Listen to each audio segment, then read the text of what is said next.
Ya Habibi, Ya Rasulullah.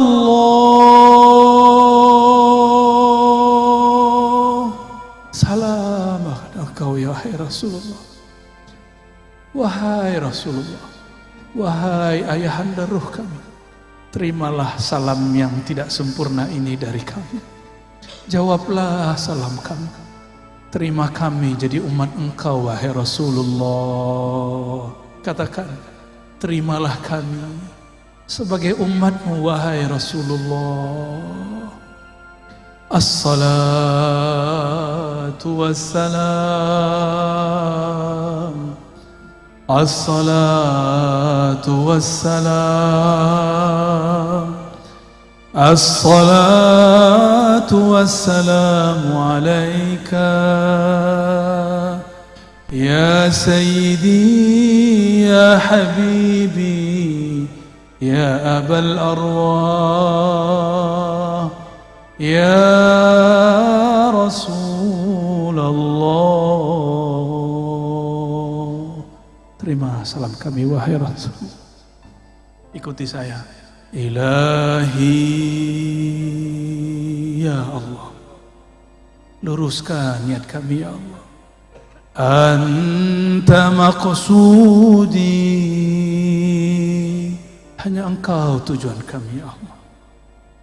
Wa ridhaka matlubi, hanya ridha engkau ya Allah yang kami cari. Allahumma a'inna ala zikrik. Ikuti. Allahumma a'inna ala zikrik. Ya Allah, bantulah kalbu kami, bantulah lisan kami menyebut nama engkau yang berat, nama engkau Ismul Jalalah Allah, Tauhid la ilaha illallah. Bantu kami ya Allah mensyukuri nikmat-Mu, membaguskan ibadah kepadamu.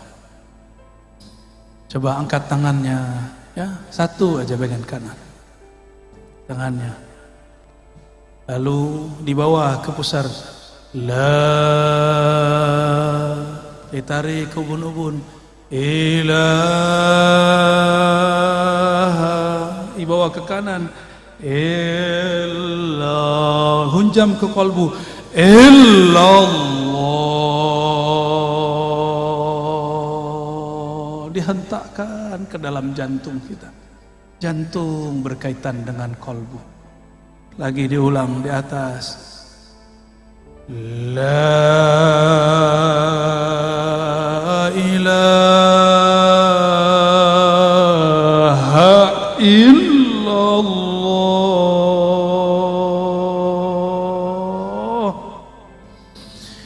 la ilaha illallah. Coba lidah dikunci, dinaikkan ke langit-langit dalam mulut, kepala menekur ke bagian kiri, mendekati jantung, lidah dikunci, mulut ditutup, sebut Allah, Allah, Allah, terus ya Allah, teruskan Allah, lidah tetap dikunci, sebut nama Allah.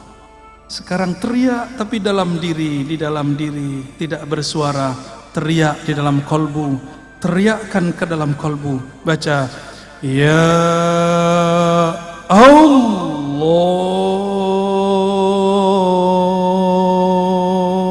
serulah Allah atau serulah Ar-Rahman. Qul ud'ullah aw ud'ur Rahman. Seru ya Allah. Dorong selain nama Allah. Bahkan nama sendiri pun ditiadakan. Tiada nama kekasih. tiada nama harta, tiada mobil, tiada rumah, hanya ada nama Allah. Terus baca pelan-pelan. Ya Allah, sedalam-dalamnya, selembut-lembutnya. Allah.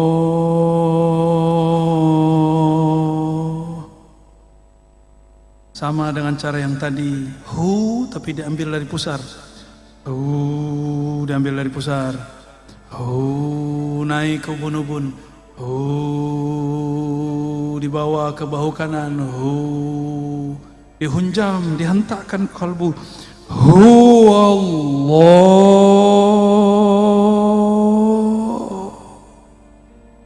Lagi pelan-pelan zikir kita yang lembut. Dibawa ke ubun-ubun, bahu kanan dihunjam. Illallah. Allah. Kunci lagi lidahnya, tutup mulutnya sejenak, tetapkan nama Allah di kalbu. Allah. Terus 3 kali.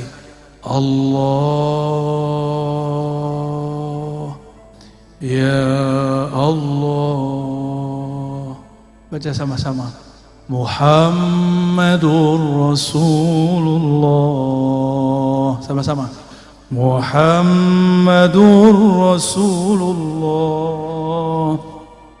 sallallahu alaihi wasallam. Kalimatul haqqi 'alaiha nahya wa 'alaiha namut wa biha nub'atsu wa biha nadkhulu ila jannatika ya rabbal alamin. Diusap ke mukanya. Al-Fatihah. A'udzubillahi minasyaitonir rajim. Bismillah. Siratal ladzina an'amta 'alaihim ghairil maghdubi 'alaihim waladdallin. Amin. Saya juga ikut inggil tabarruk mengambil berkah. Saya ijazahkan siapa yang hadir untuk mengamalkan, bukan untuk mengajarkan. Ya, untuk mengamalkan setiap ba'da salat minimal dibaca 7 kali la ilaha illallah dengan dihunjam, dihentakkan ke dalam jantung. Lalu Allahnya dibaca juga sebanyak minimal 7 kali. Afdalnya 40 kali. Semakin banyak menyebut nama Allah di kalbu, semakin banyak ketenangan di dalam kalbu. Kalau nanti sudah bisa lebih banyak, naikkan menjadi 100. Menyebut nama Allah di kalbu, bertahap pelan-pelan. Semoga nanti Allah perbanyak. Nyatalah ayat ya ayyuhallazina amanu zkurullaha dzikran katsira. Wahai orang beriman, sebutlah nama Allah, zikirlah kepada Allah sebanyak-banyaknya. Ya, kirim Fatihahnya untuk liridhaillah. Ya, siapa yang bisa catat dicatat. Pertama liridhaillahi tabaraka wa taala. Yang kedua di Sayyidina Nabi sallallahu alaihi wasallam. Ada penyempurna sekarang, tambahan penyempurna semua thariqah. Mengirim Al-Fatihah untuk imam akhir zaman, Imamun Al-Mahdi. Maka dalam kaifiat zikir saya ada tambahan wa ila al-mahdi khalifatillah. Baru ditambahkan wa ila Sayyidina Al-Khidir alaihi salam. Lalu ditambahkan wa ila Sayyidi Syekh Abdul Qadir Jilani Al-Qutub Ar-Rabbani. Lalu ditambahkan Sayyidi Abil Hasan Syazili. Lalu ditambahkan Muhammad Bahaiddin Shah Naqsyabandi. Lalu ditambahkan kepada imam-imam yang kita mau. Boleh Sayyidi Ahmad bin Idris Al-Idrisi, Sayyidi Ahmad Tijani, Sayyidi Muhammad bin Abdul Karim Samani, atau silsilah guru-guru kita yang ada di sini. Saya ijazahkan ajaztukum kama ajazani masyaikhi. Qulu qabilna. Alhamdulillah Rabbil Alamin. Semoga yang hadir dapat keberkahannya, kami yang menyampaikan dapat keridhaannya. Mohon maaf jika ada salah dan kurangnya. Kesempurnaan hanya milik Allah. Keridhaan ada pada hati baginda Rasulullah. Allahumma salli wa sallim wa barik ala Sayyidina Muhammad. Subhanakallahumma wa bihamdika asyhadu an la ilaha illa anta astaghfiruka wa atubu ilaik. Assalamualaikum warahmatullahi wabarakatuh.